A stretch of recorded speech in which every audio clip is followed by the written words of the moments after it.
자산운용자의 삶과 증시각도기의 삶. 요즘 하루 24시간도 부족한데요.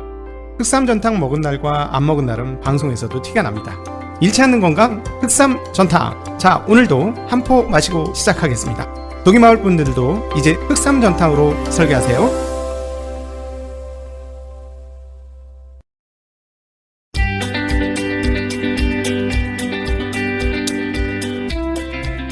닭이 사는 증시각도기. 안녕하세요, 증시각도기 시청자 여러분, 투자자 여러분, 독이마을 여러분 반갑습니다. 그리고 네이버 오디오 클립으로 실시간으로 청취하고 계신 청취자 여러분도 반갑습니다. 자, 11월 10일 아침이 멋지게 밝았습니다.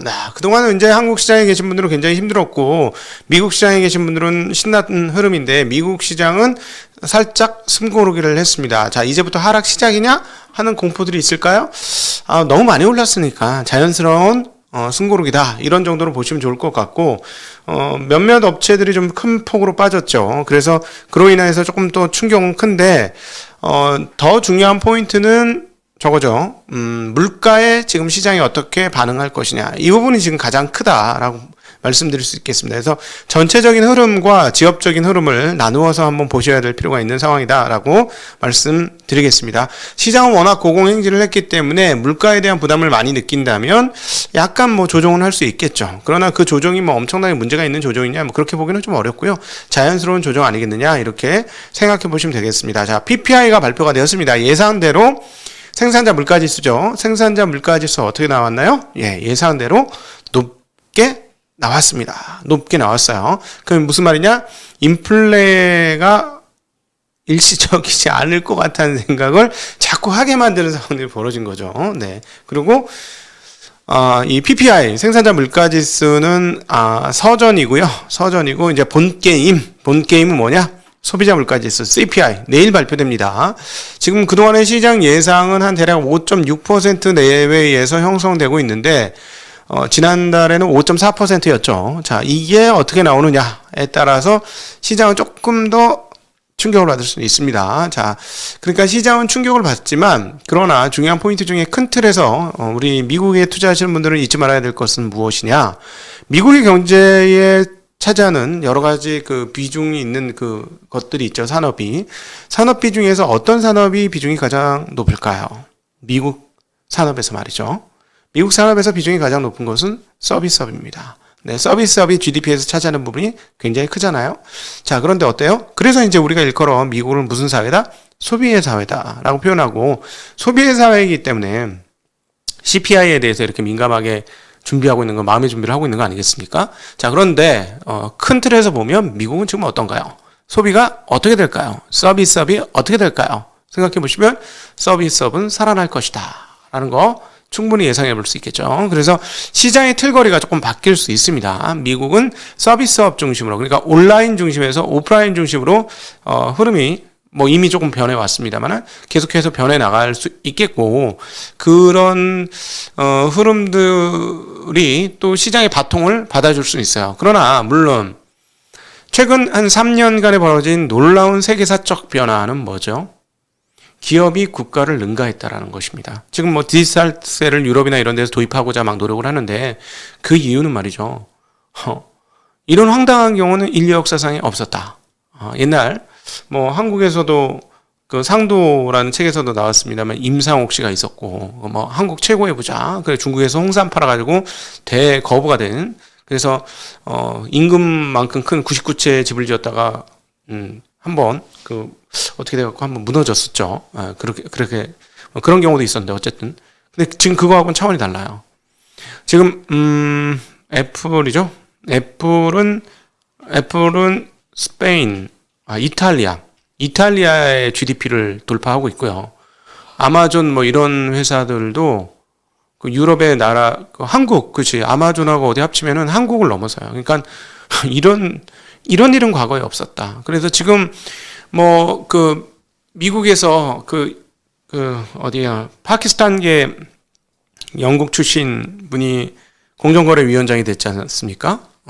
공정거래위원장이 되어서 이것들을 이제 그 독점을 깨려고 지금 막 열심히 하고 계신데, 이게 되게 애매한 거예요. 독점을 미국 입장에서 깨야 돼? 깨야 되냐고. 옛날 그 록펠러라든가 그다음에 그 벤더빌트인가요? 그 철도의 벤더빌트 맞죠?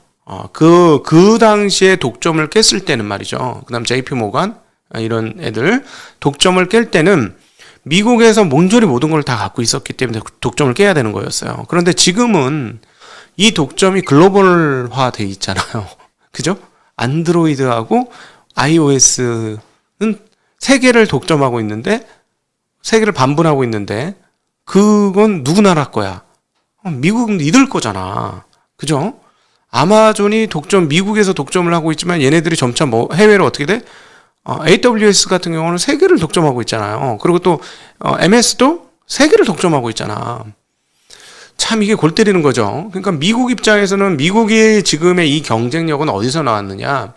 사실은 독점을 깨는 것에서 새로운 창조 경제를 만들어준 그런 것들이 미국의 이런 다른 나라에 비해서 훨씬 더 역동적인 그런 흐름들, 기업의 흐름들을 만들지 않았겠습니까?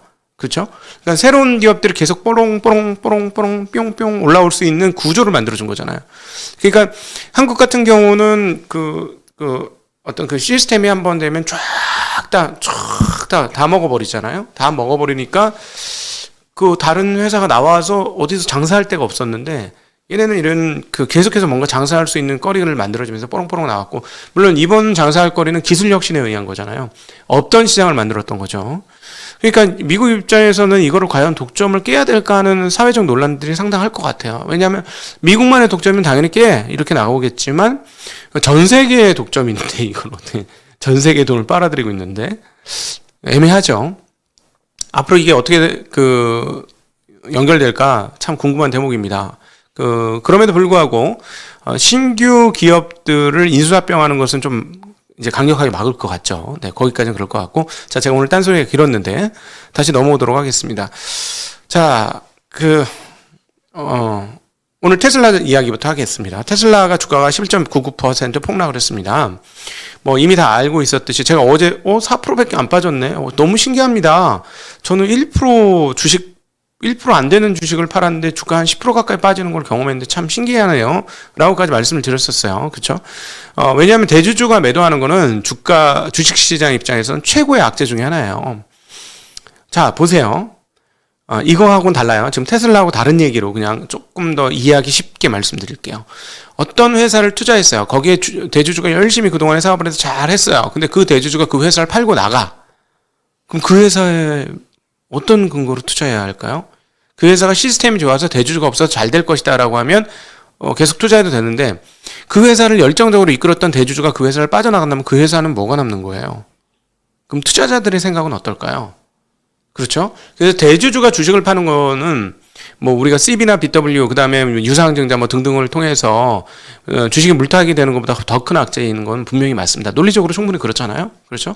충분히 큰 악재인데 지금 이제 다시 테슬라로 넘어와서 얘기를 해보면 스탁옵션 세금을 마련하기 위해서 자금이 필요하다고 당연히 스탁옵션 받았으니까 그게 정확히 몇 프로인지 모르겠는데 지금 언론상에서는 현재 보유 비중은 17%, 뭐 어떤 데는 23% 얘기하는 거 보니까 원래 17%인데 스탁옵션 받으면 23%가 되는지 저 잘 모르겠어요. 거기 재무제표를 제가 안 까봤기 때문에.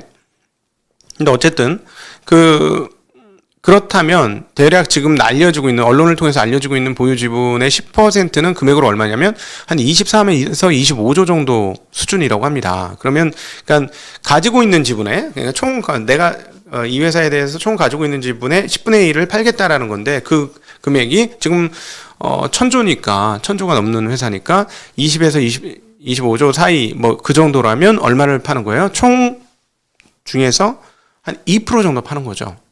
2% 정도? 2% 정도 빠지면 시가총액에 영향을 미칠까요? 안 미칠까요? 미칩니다. 네, 미쳐요. 미쳐서 미치는 게 아니고 영향을 미친다고요. 예, 영향을 미치는데,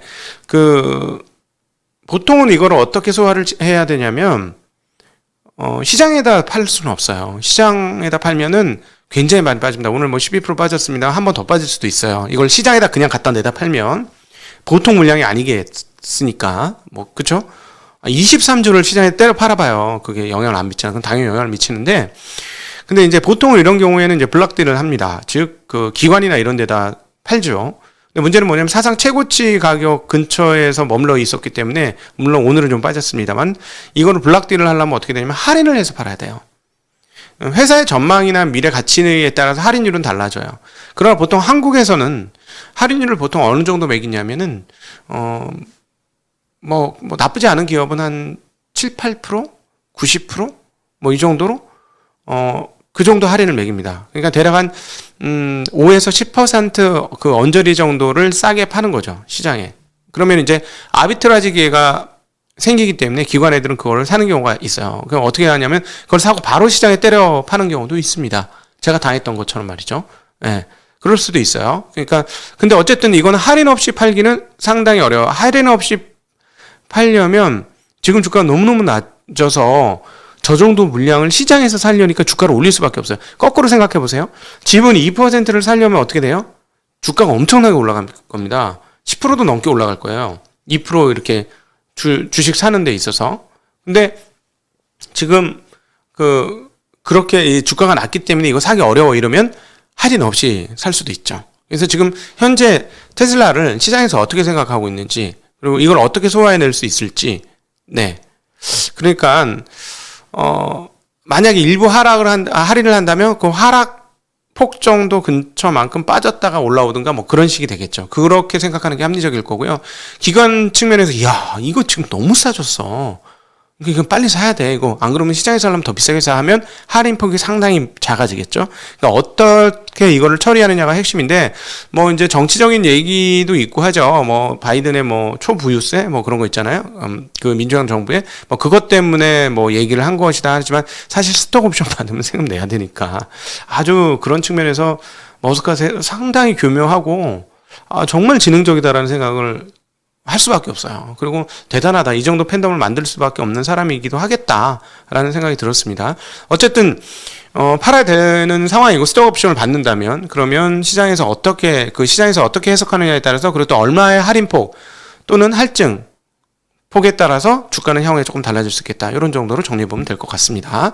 자, 반면에 이제 이렇게 테슬라 주가는 많이 빠졌습니다만은 그 반도체 주식들은 오늘 전체 반도체 지수는 약보합을 보였습니다만 반도체 관련 주식들은 나쁘지 않았어요. 특별히 반도체 장비 업체인 어플라이드 머티리얼스는 2% 이상 상승하면서 사상 최고치로 막아냈습니다. 마이크론 테크놀로지도 1.3% 올랐어요. 이것은 무엇을 의미하냐면 반도체 시장 진짜 좋구나라는 걸 볼 수 있습니다. 지금 장비주들이 많이 올랐음에도 또 이렇게까지 많이 오르는 건 앞으로도 설비 증설이 꽤나 많이 있을 거라는 것을 예상하는 거는 뭐 당연한 수순이겠죠. 뭐 충분히 예상해 볼 수 있는 상황이기 때문에, 즉 반도체 시장이 계속 가열차게 증가할 것이다. 물론 시스템이냐 메모리냐 여기 따라 틀리죠. 근데 어쨌든 메모리 업체도 떨어지지 않았어요. 지금 상황은 시스템이 증가가 필요한 상황입니다. 다시 한번 반도체 잘 모르는 초보자들을 위해서 간단하게 진짜 간단하게 말씀드리면 반도체는 크게 두 가지 종류가 있습니다. 한 가지 종류는 막 로직을 행사하는 LSI, 로직을 이렇게 해주는 시스템 반도체가 하나 영역이 있고요. 그 시스템 반도체를 옆에서 보조하는 메모리 반도체가 있습니다. 메모리 반도체는 단순해요. 그래서 이 단순한 시장을 장악하는 회사는 어디? 삼성전자, 그다음 어디? 하이닉스, 마이크론 테크놀로지, 그리고 다른 거 뭐 키옥시아 뭐 몇 가지가 있는데 다 죽어있지 거의. 그러니까 3대 회사가 짱을 먹고 세상을 3등분했다라고 표현해도 과언이 아닐 정도로 메모리 시장 그래요. 자, 메모리 시장 끝. 시스템 반도체에는 다양한 종류가 있어요. 우리가 쓰는 CPU도 시스템 반도체고, 그 다음에 퀄컴이 만드는 통신 쪽 칩도 시스템 반도체고, 그 다음에 엔비디아가 만드는 그래픽 칩도 시스템 반도체고, 그 다음에 요즘에 뉴런이라고 하는 NPU도 시스템 반도체예요. 그리고 이걸 하나 다 묶은 AP도 시스템 반도체예요. 그리고 자동차에 들어가는 반도체도 시스템 반도체예요. 단순한 반도체 이것도 다 이쪽 영역에 있어요. 그러니까 이쪽 영역은 정말 다양한 고객군이 있고요. 그래서 이쪽 시장이 더 큰 겁니다. 그러나 단일 회사치고는 메모리 업체인 삼성전자가 인텔을 제끼면서 짱 먹었었죠. 올해 상반기에. 그러니까 근데 어쨌든 이쪽은 지금 모든 게 반도체화되지 않습니까? 그 모든 게 전자전기화되고 있죠. 나중에는 여러분이 쓰는 그 국자에도 반도체 칩이 있을 수도 있어요. 지금 온도는 몇 도, 국의 온도가 떠 있을 수도 있지. 그럴 수 있잖아요. 그러니까 모든 거에 이제 반도체가 쓰여지게 되는데, 그러니까 이 시스템 반도체의 사용폭이 너무너무 필요하게 되는 겁니다.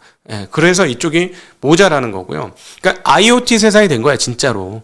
진짜로 IoT 세상이 되니까 이쪽이 부족하니까 이쪽에 시스템 반도체 확장을 해야 되는 게 너무너무 많은 거죠. 이게 그러면 뭐를 있어야죠? 이건 장비 산업이잖아요. 장치 산업. 설비 증설이 있어야 되고 설비 증설이 계속 이어지고 있다는 것을 우리는 대표적인 어떤 업체? 마이크론 테크놀로지, ASML, 램 리서치, KLA 덴코 뭐 이런 회사들이죠. ASML도 그동안에 고공행진했는데 오늘도 빠지진 않았습니다. 강보합 정도로 마감이 되었습니다. 이 정도 다시 정리하고 자 이제 중요한 PPI로 넘어가죠. 자, 오늘 생산자 물가 지수가 높게 나왔어요. 그리고 이제 그 기대 심리, 인플레이션 기대 심리가 계속 강세를 보여주고 있는데 정말 놀랍게도 채권 시장은 강세를 보여줬어요. 자, 인플레이션에 대응은 어떻게 해야 된다? 인플레이션이라는 선수가 나왔어.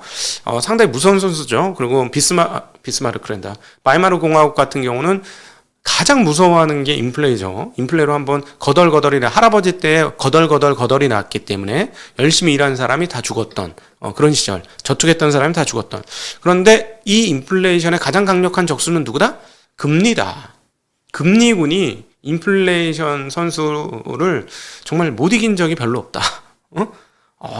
얘의 약점을 쏙쏙들이 알고 있는 게 금리군이다. 그래서 보통 인플레이션 이야기가 딱 뜨면 뭐가 뜬다? 금리가 보통 뜨는 게 정상이죠. 왜냐하면 인플레이션을 맞짱 띄우는 선수를 딱 보내주는 순간 인플레이션이 저 형 또 나왔네. 어떻게 도망갈까? 이런 생각을 하잖아. 인플레이가. 응? 그지? 그런데 당연히 그러면 보통 우리가 생각할 때 인플레이션이 뜬다고 생각하면 금리가 좀 올라야 되는 게 정상인데 지금 채권 시장은 어떻게 됐다? 금리가 내려갔어요. 채권 시장 금리가 내려갔습니다. 금리가 내려가서 채권 가격이 올랐다는 얘기인데요. 되게 놀라운 일이죠.